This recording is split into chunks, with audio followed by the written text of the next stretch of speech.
ওমা, কি রান্না করছো? কচু শাক। শাক?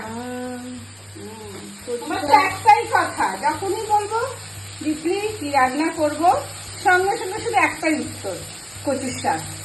তোমার হাতে কচু শাক আমার খুব ভালো লাগে। দাদার সাথে নারকেল দাও। সত্যি বলছি, মানে কচু শাক অত তেল মারতে হবে না।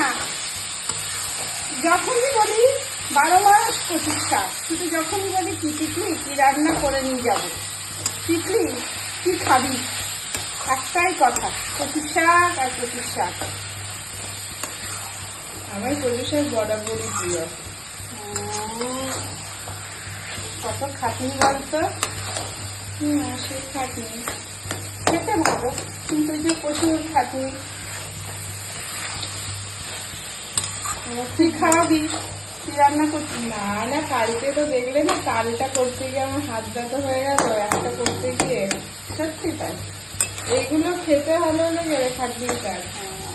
হোটেলে গিয়ে খাবি, বড় বড় হোটেলে